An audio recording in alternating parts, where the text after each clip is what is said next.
Son raros los que, con el poder absoluto, conservan la moderación y no dan rienda suelta a sus pasiones. Eso dijo Francisco I. Madero, un personaje histórico de quien se ha escrito mucho sobre su carácter, acciones y decisiones en la Revolución Mexicana. Por ello, en el marco de los 110 años de su triunfo, del ascenso maderista y el fin del régimen porfiriano, es un libro que explora todos los contextos nacionales involucrados en su caída y asesinato.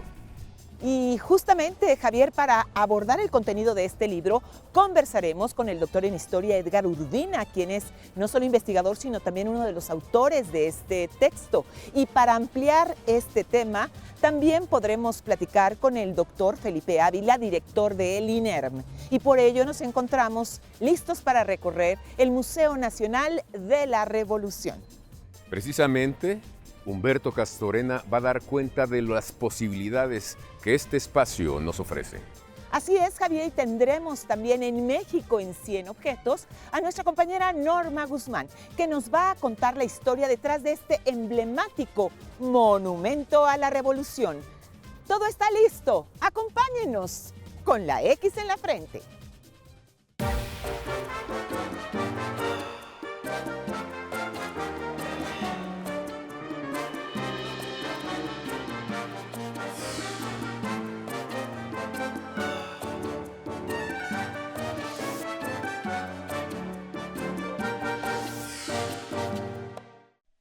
Dice Helga Weitenmann que por la revolución maderista pasaron dos movimientos feministas que, aunque incipientes, tuvieron un papel fundamental al grado de que muchas de ellas, por su activismo, quedaron presas. Lucharon contra Victoriano Huerta y después se unieron al constitucionalismo. Estos grupos fortalecieron sindicatos y demandaron mejores condiciones de trabajo y salarios más altos. Si las sufragistas no lograron su objetivo, sí lograron incluir en la Constitución del país la idea de salarios igualitarios. Estipuló el artículo 123 que, para trabajo igual, debe corresponder salario igual sin tener en cuenta sexo ni nacionalidad. Incluir salarios igualitarios para las mujeres impedía a los empresarios contratar mano de obra más barata. Las nuevas reformas propuestas por la presidenta Claudia Sheinbaum continúan esa tradición iniciada en la Revolución Maderista. Es tiempo de mujeres.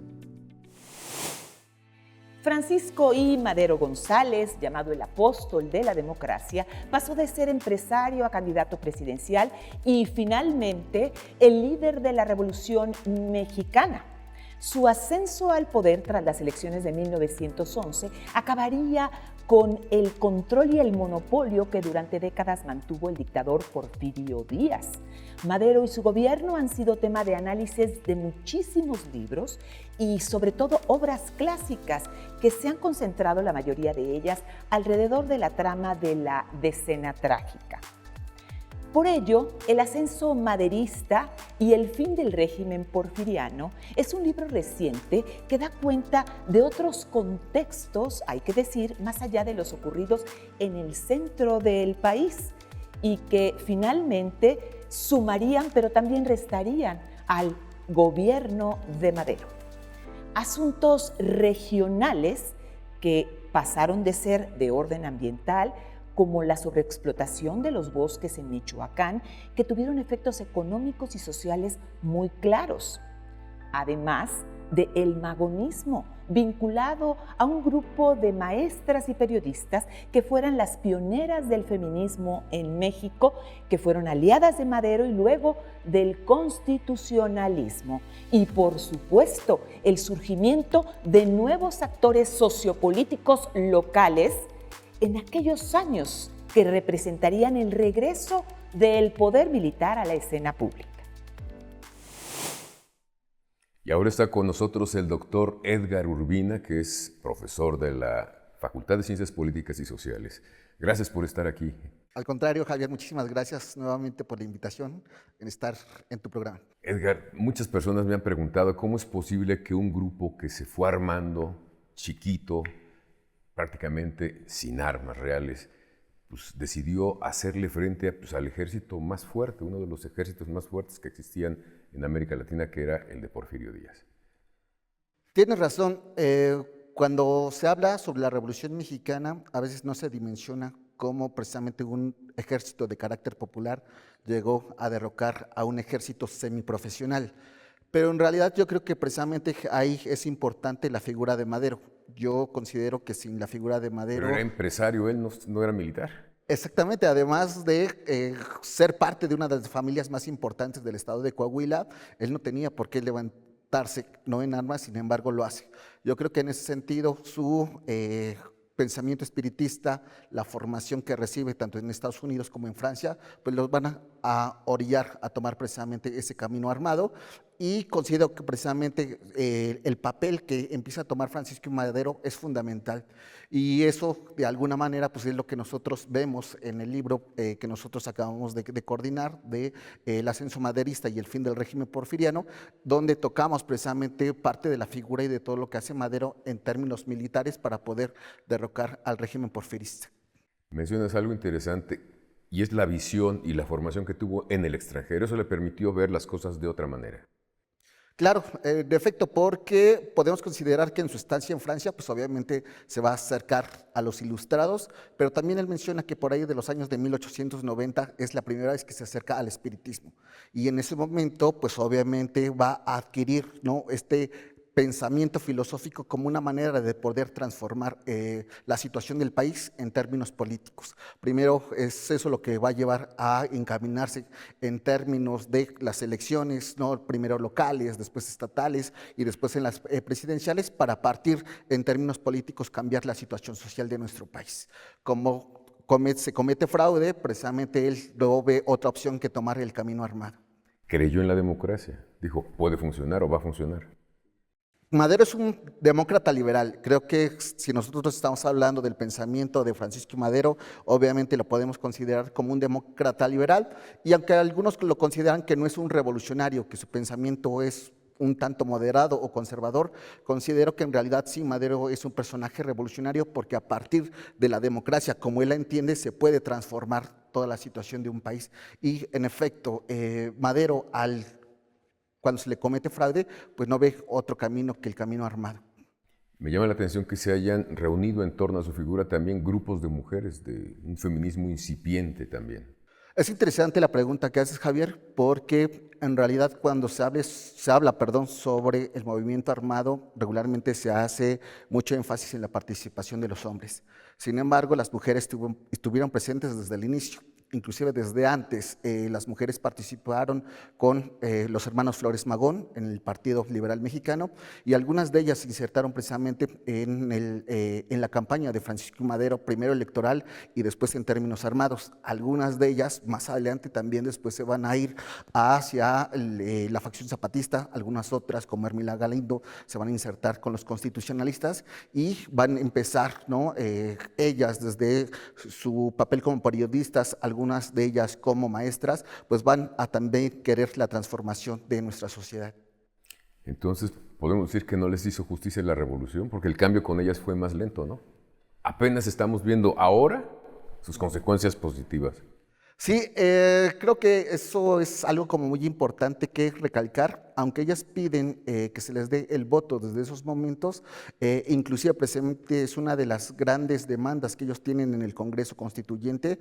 Como tú lo sabes, ¿no?, el voto se les concede hasta el año de 1953 de manera tardía, pero sin embargo es importante su participación, porque su incursión en un ámbito público como es el levantamiento armado, pues va a provocar que de alguna manera la sociedad voltee a ver, ¿no?, a ese sector que ha sido olvidado lamentablemente.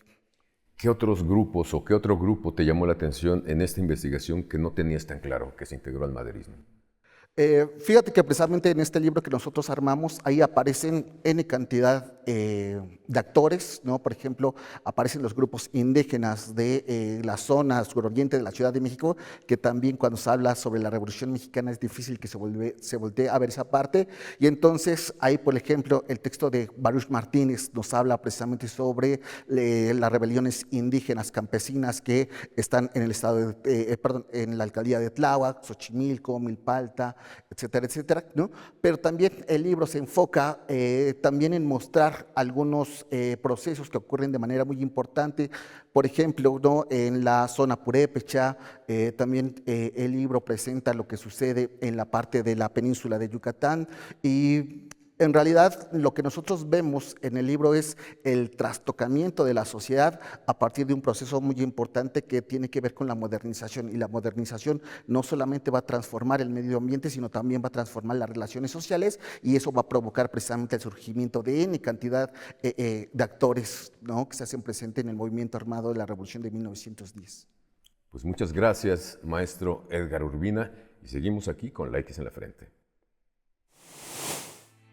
El Museo Nacional de la Revolución es un espacio renovado y enfocado en la difusión de este proceso histórico de la Revolución Mexicana. Hay que decir que en la parte central de este recinto existe un conjunto escultórico que rinde homenaje a la bola. Así se le llamaba al conjunto de combatientes, la mayoría de origen rural, que se sumaba voluntariamente a esta revuelta civil. Hay que decir que además se exhiben piezas importantísimas de la más grande y puntual colección que existe en el país relativa a la Revolución Mexicana. Y precisamente de ello nos va a platicar nuestro compañero Humberto Castorena en Novedad de la Patria.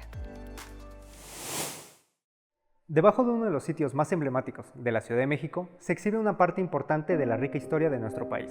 Acompáñame a conocer este museo.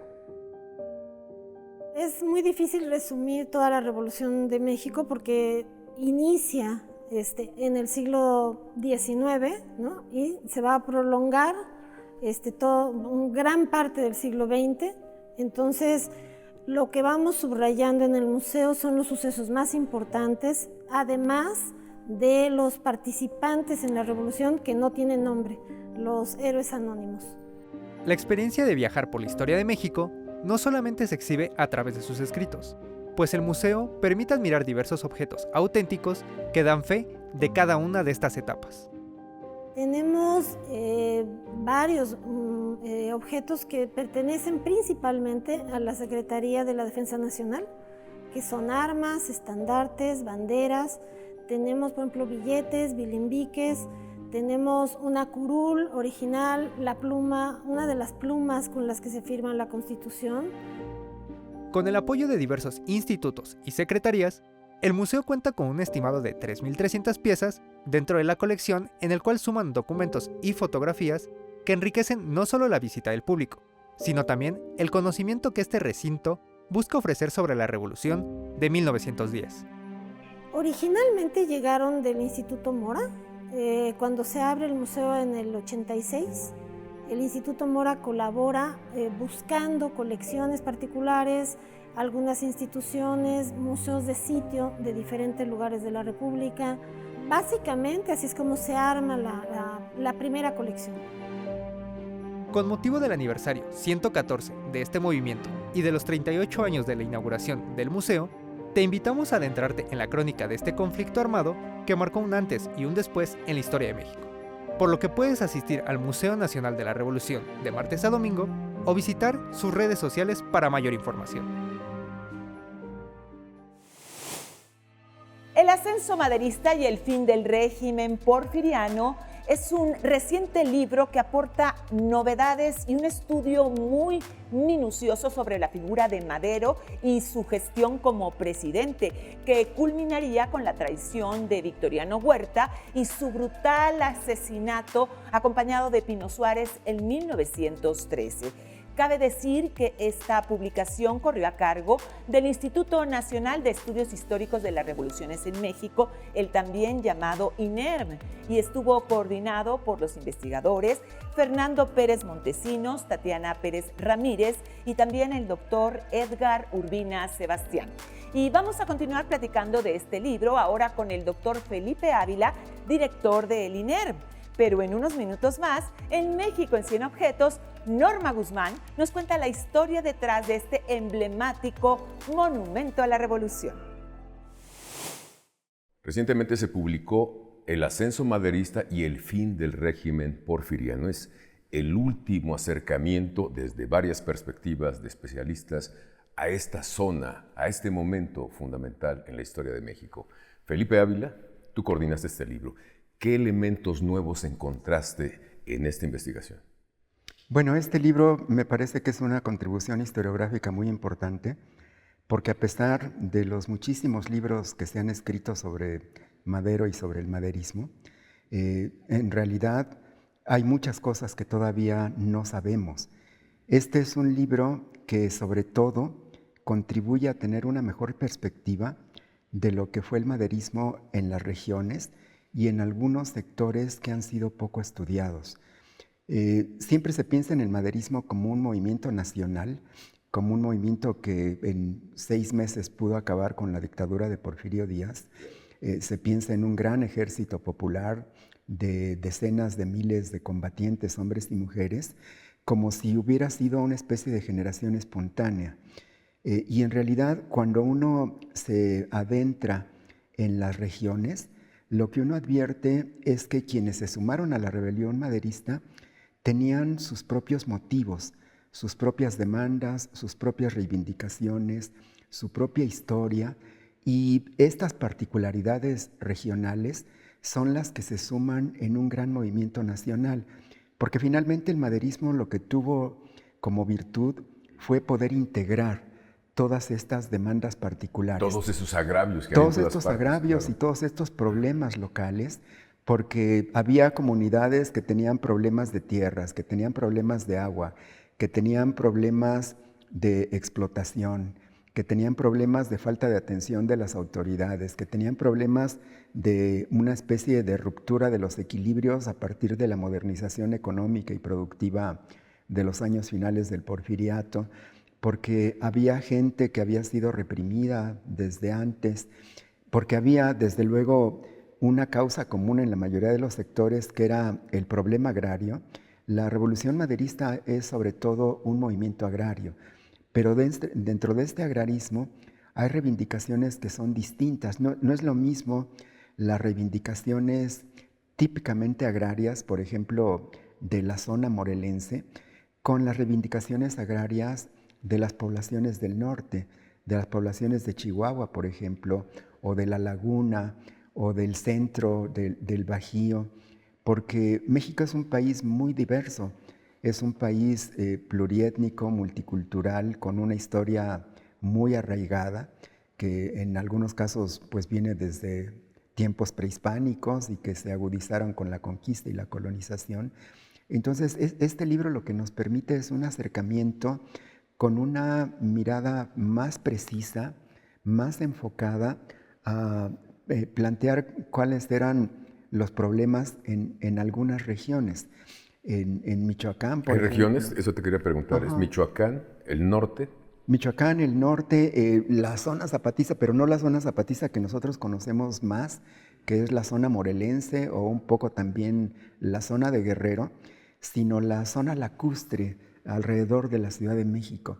Hay que pensar, claro, que hace poco más de 100 años la cuenca del Valle de México era una cuenca muy lacustre, en donde apenas estaban comenzando a desecarse algunos de los lagos que todavía permanecían, como el lago de Chalco.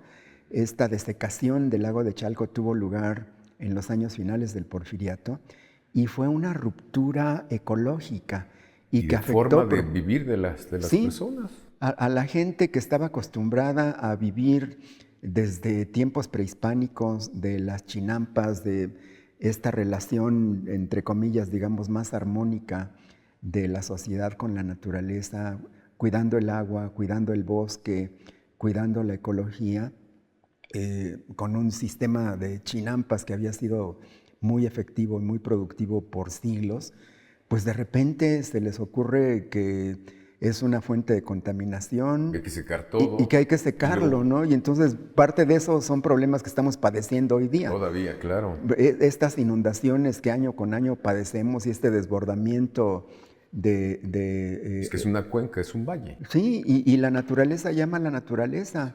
Hay una enorme precipitación pluvial que no tiene salida porque hemos construido una mole de cemento y de fierros encima, y no hay recarga de los mantos acuíferos y todo lo sacamos a través del Gran Canal, todos los desechos de una ciudad de más de 8 millones de habitantes se los aventamos a los pobres pobladores de Hidalgo, de Tula, en una cosa irracional.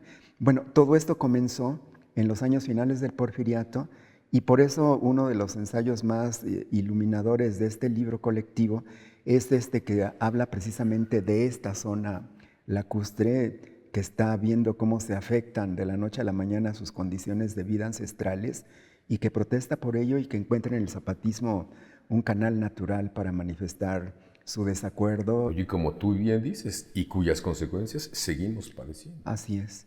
Sí. Por un lado, las inundaciones y por otro, la falta de agua. Sí. ¿Cuánto invertimos en traer el agua, a subirle acá a la Ciudad de México? Sí. Y todos los años, 6 meses, estamos en una temporada de secas con incendios en donde buena parte del territorio se pierde por los incendios forestales. Entonces estamos quemándonos la mitad del año y estamos ahogándonos la otra mitad del año. Es una cosa absurda, irracional, en la que hay que pensar porque hemos hecho las cosas muy mal en todos estos 500 últimos años. Pues me da mucho gusto que hayan publicado este libro porque es un vuelo de reconocimiento para ver precisamente esas zonas del pasado que no estaban suficientemente esclarecidas o documentadas y que nos permiten entender problemas de ahora. Así es. Pues muchísimas gracias, Felipe. Al contrario, gracias a ustedes. Y seguimos aquí con la X en la frente. La primera piedra para la construcción del Palacio Legislativo Federal la puso Porfirio Díaz el 23 de septiembre de 1910. Sin embargo, esa construcción se convertiría en uno de los monumentos más emblemáticos de la Ciudad de México. Después de una convocatoria fallida para la construcción de un recinto legislativo, el entonces presidente de México, Porfirio Díaz, designó al arquitecto francés Émile Bernard como encargado de edificar y diseñar el lugar perfecto para los diputados y senadores. Debido al inicio de la Revolución Mexicana, la construcción se pausó durante más de una década.